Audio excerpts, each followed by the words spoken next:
I've been enjoying watching a number of Jordan Peterson's videos recently, and one of the things that's he mentioned was the correlation of serotonin in lobsters with social status in kind of a hierarchy, and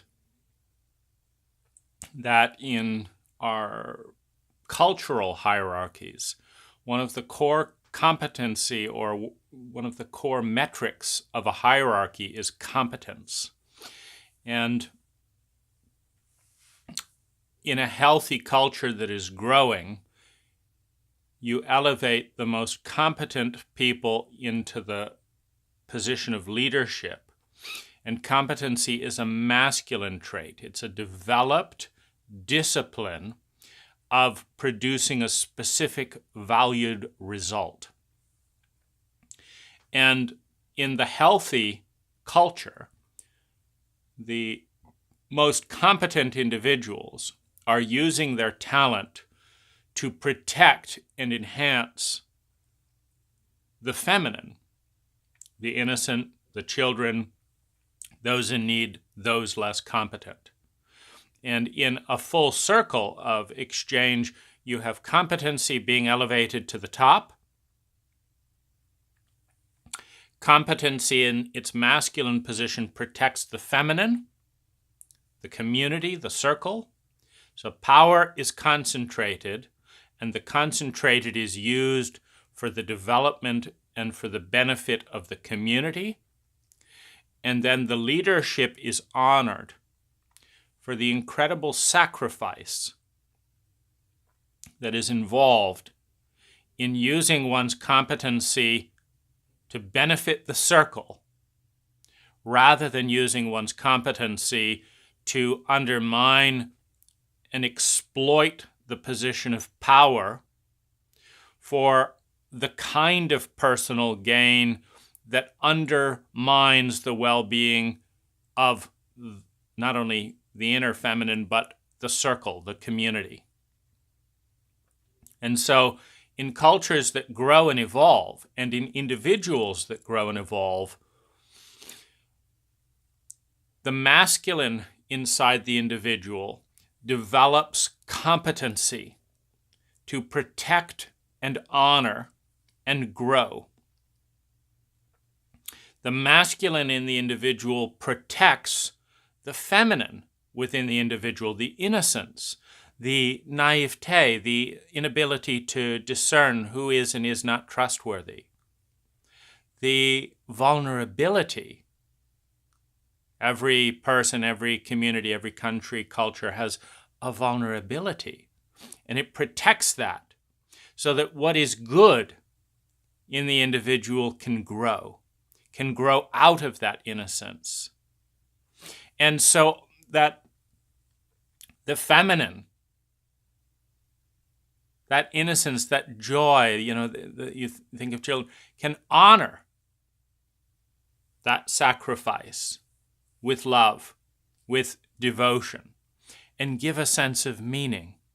There's an exchange of values that is profoundly healthy on an individual level, on a cultural level. The masculine develops competency to honor and protect the feminine.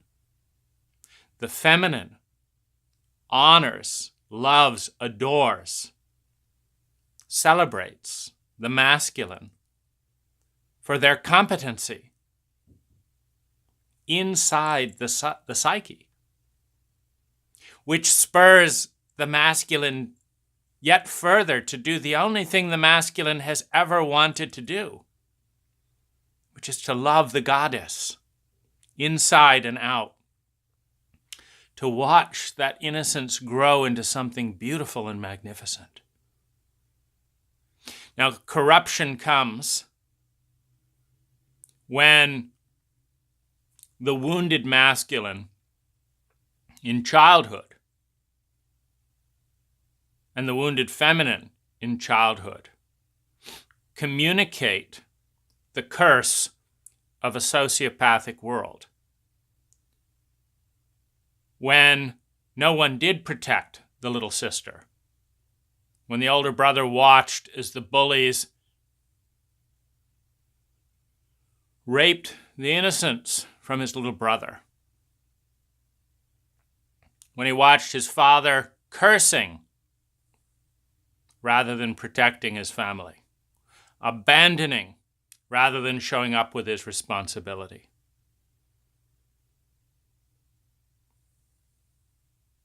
And the empathic and the idealistic and the innocent mind shut down and was replaced with hard and difficult truths that you can't trust anyone, that someone will stab the knife in as soon as you give them a chance. And we enter the hellish domain of our culture, where these people seek revenge. One day I'm going to have the authority and the power I never had. I'm going to develop the competence. And once I have the competence, I'm not going to care for anyone else but myself. I am going to have revenge. This is a completely natural cycle until the wound of worthlessness, the wound of shame, the wound of helpless terror and rage in the inner child of that wounded grown-up is honored, is heard, is listened to, is understood. Because that's when the competency comes out of terror and pain with a primary goal to lift the feeling of powerlessness and helplessness and worthlessness and flip the roles to where the projected power that had all the worth, because that's the message of the corrupt and abusive power structure. The message of the corrupt and abusive power structure is that you don't matter because you're feminine. You were too innocent. You got taken advantage of. What an idiot. You're too young. You can't make us any money. You're not important. Those are just your feelings. Get out of here. We're the chauvinist male ego that doesn't care about feelings or innocence or children or the community or helping anyone. So you're in that category, you need help, etc. Get out of here. If you're rich, better yet, a white man, and you've got something we can use to dominate this culture, we'll give you a job. You can make us money. You can make us look good.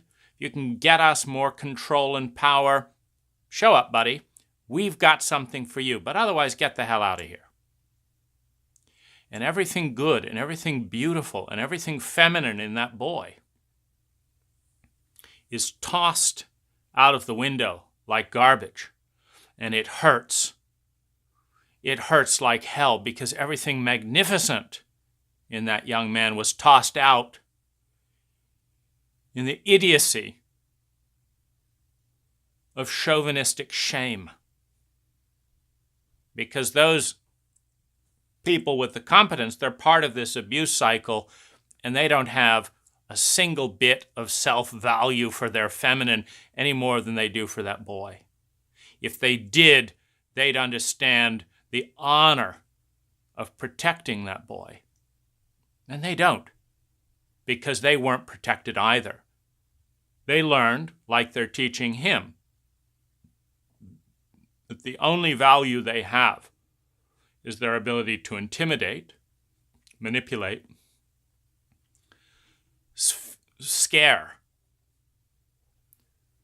and make money. Other people. It's a tragedy, and it's a wound that becomes intergenerational Because what the person needs most of all, what the person learns in that wound and in that experience, is that you are less important than money. And you're worthless because you have none. You're less important than power, and you're worthless because you have none. Your feelings are less important than domination strategies. And you've got feelings and you haven't learned any domination strategies. So get out of here.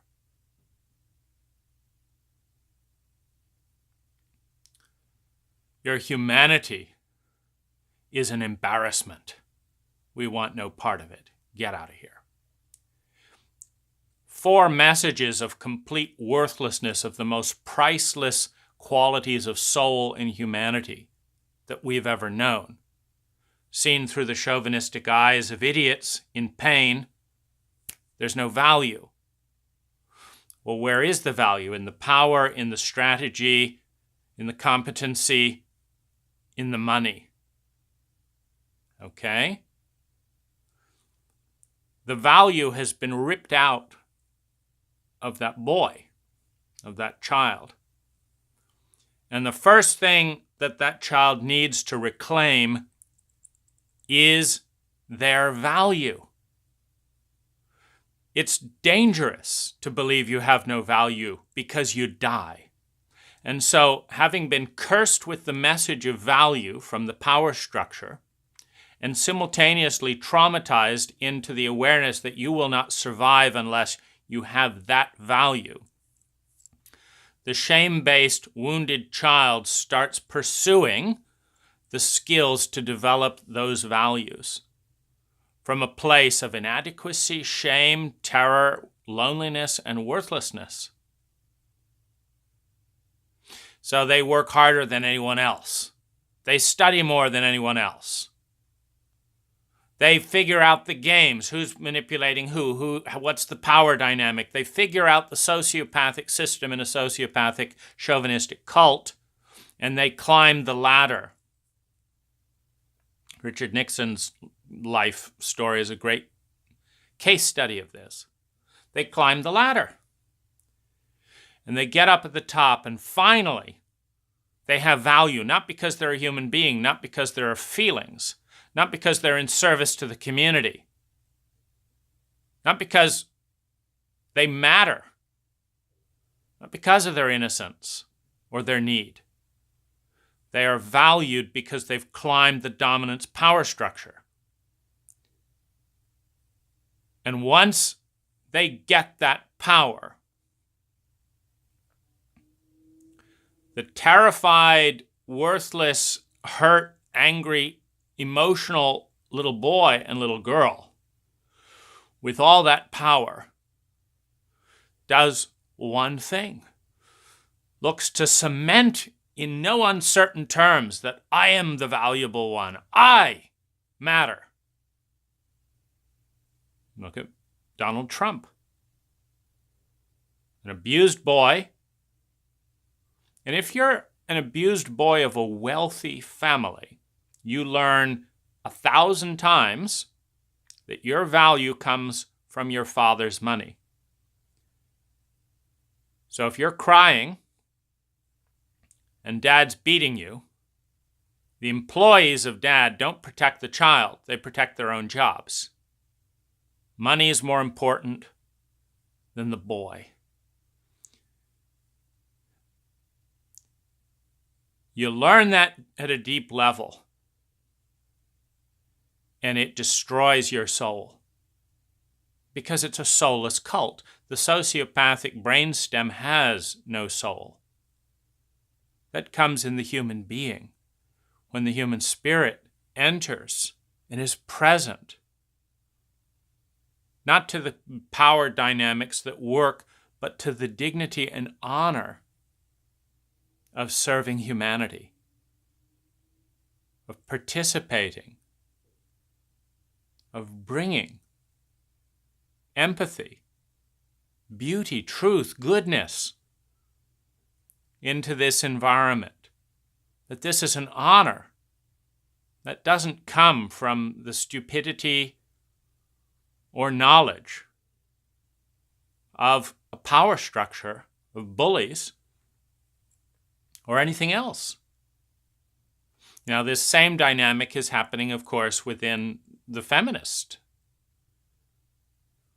The chauvinism that denigrates the femininity in men and in women hits women harder.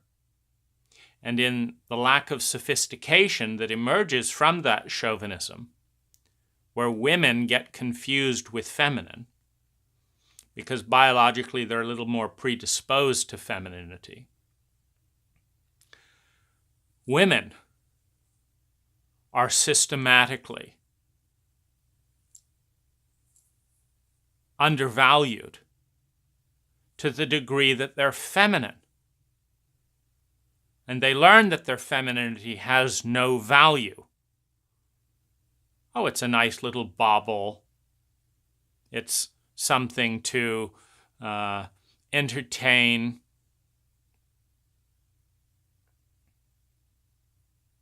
Patronize. There's a nice little thing there. Feminine traits. Isn't that cute? But now we have important things to do that, don't involve you. It's an insult to the feminine. It's an insult to women. What do I have to do to get some fucking value around here? What, you have to shoot people with a machine gun? Fine. Give me a gun. You have to be a hard-ass son of a bitch to a bunch of men? Fine. Put me in charge. I've got enough anger and rage to dish out after all the shit I've been through. You have to get grade A at heart? Fine. I can do that. You have to make a lot of money? Fine. I can abandon my kid at home as well. You need to reclaim your value. And when your value is taken away from you in a traumatic moment, meaning if the reason you're thrown out the window is because of your femininity, you associate and internalize the wound of chauvinism. You understand that in order to be valuable, you must disown your femininity and compete on masculine terms. Now, once you've done this, you're done for. First of all, you've internalized the wound, but the first step is to accumulate, reclaim your value.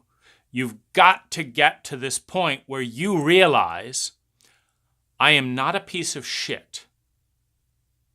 Now, if that means mowing down a bunch of people in countries that don't deserve to be invaded, if that means being just as competent at firing people who could have been repurposed, if that means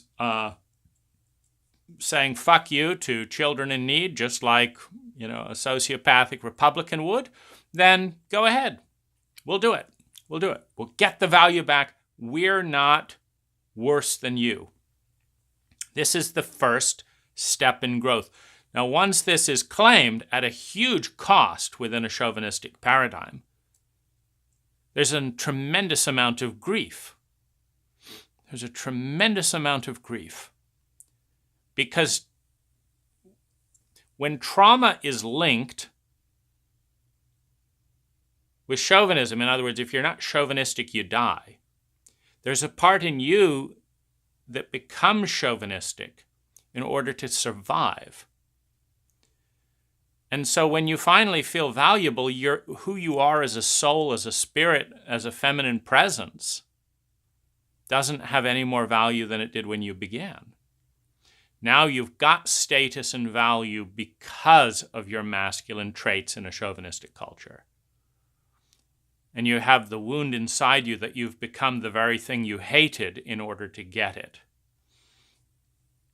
Now comes a very pivotal thing. This is a bitter moment.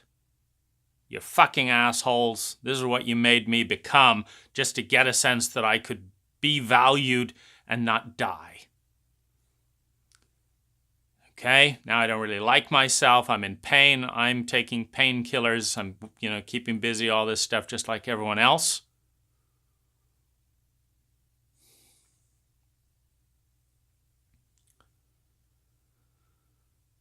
There's an enormous amount of grief here. Feminine, right? Grief. Sadness. It's miserably painful.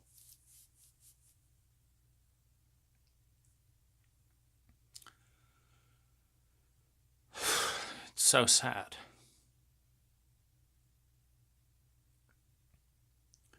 And there's bitterness. And this pain is often too much to bear. So it's easy to become sociopathic at this moment. It's easy to go downhill at this moment.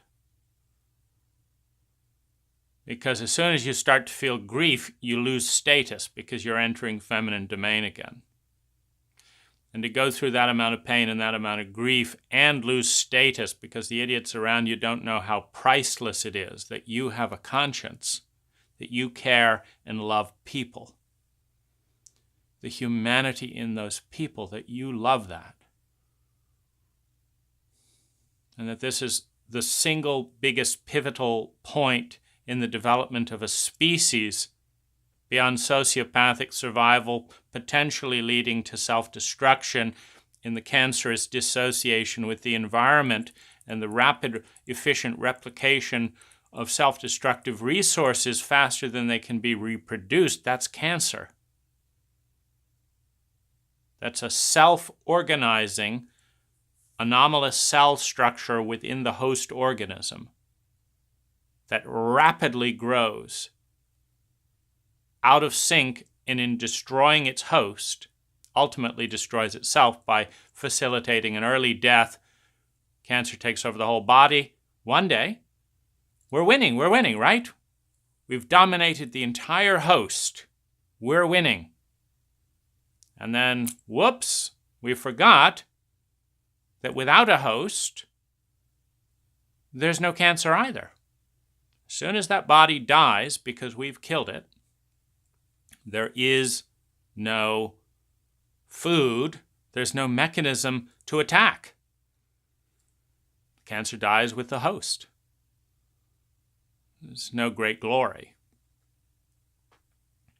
It is love that leads to vision, that leads to a caring and an empathic connection with the most vulnerable, with the most feminine portions of our culture, which in many cases traditionally are women, particularly in parts of the world where legal structures still give men all the power. For example, in Thailand, a woman can't get a divorce unless the man agrees.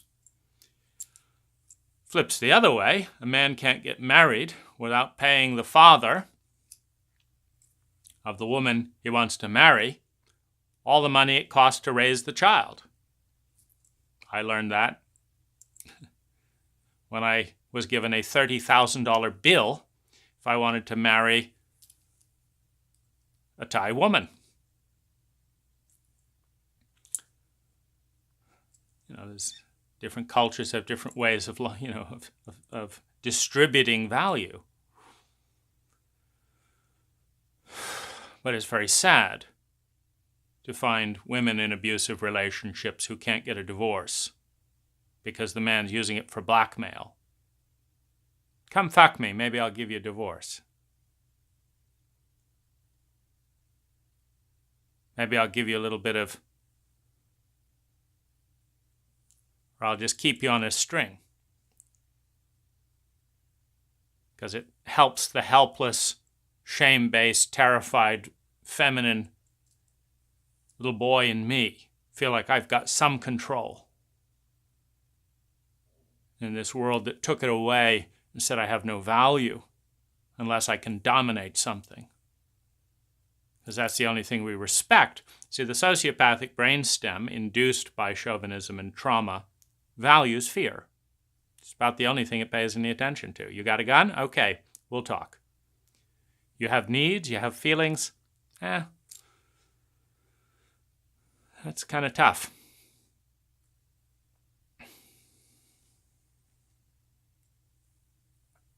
The great challenge and crisis point in a species and a culture is when the competency level reaches a certain point where the abuse survivor inherits the power by climbing the sociopathic chauvinistic power structure.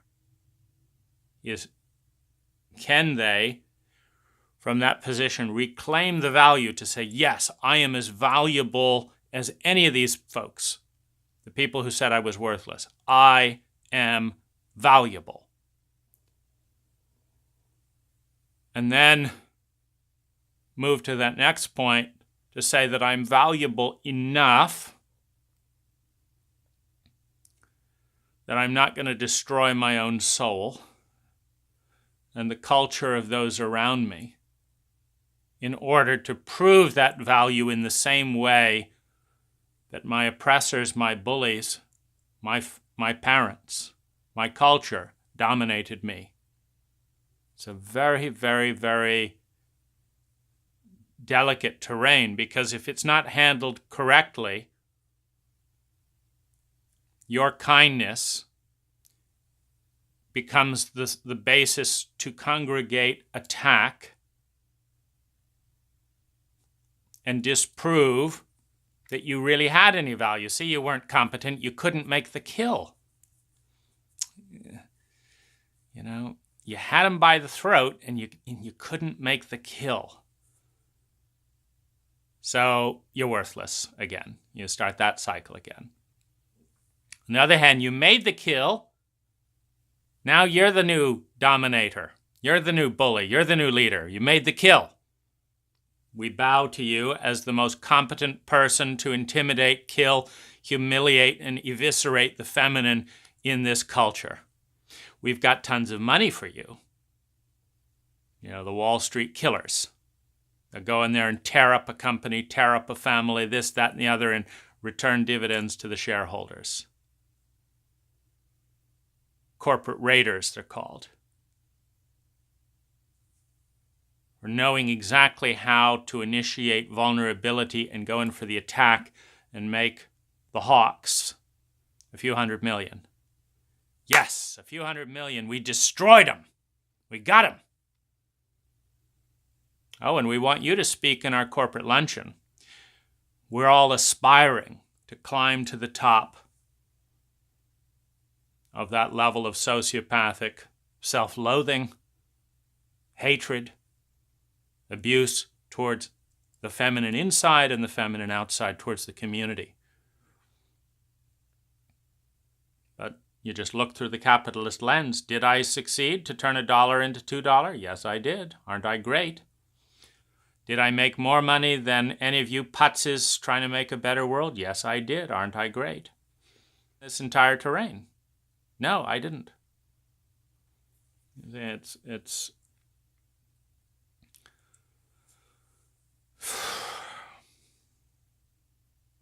a violation of our soul. And when we give that message, to our children, you'll be valued, you'll be loved, you'll survive, you'll be secure in your survival. All you have to do is pick up the gun and start mowing people down. Well, some of them would rather die, and this, of course, correlates to suicide being one of the second leading causes in death. Well, it is the second leading cause of death in our teenage youth. They don't like it. Disgusting. Give me something worth living for, you fucking son of a bitches. Wake up and give us a culture that's worth living for. This mediocrity and cowardice. Let's look at what's going on here.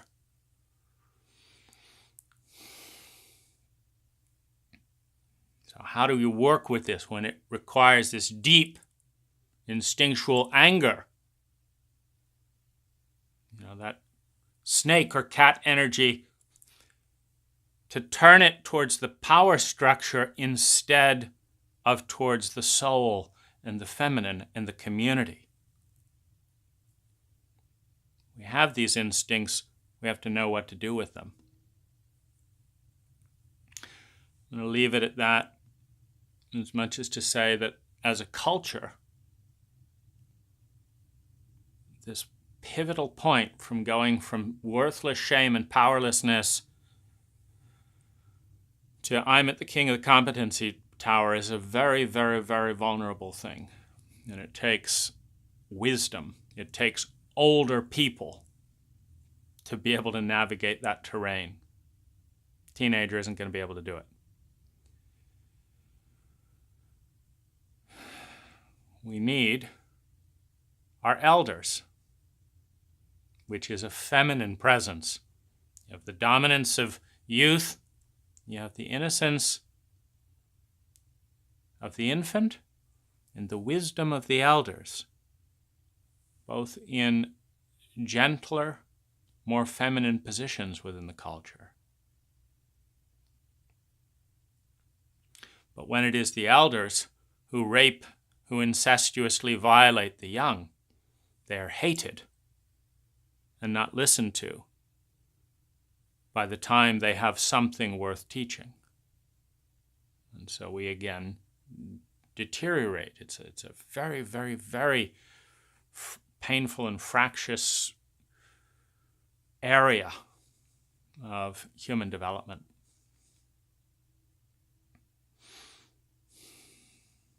Let's just take a moment and honor this moment.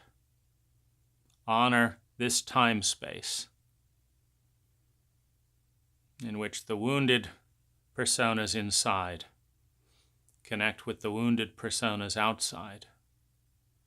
And this need to find value and competency, and this desperate need to turn that competency and that sense of value to protect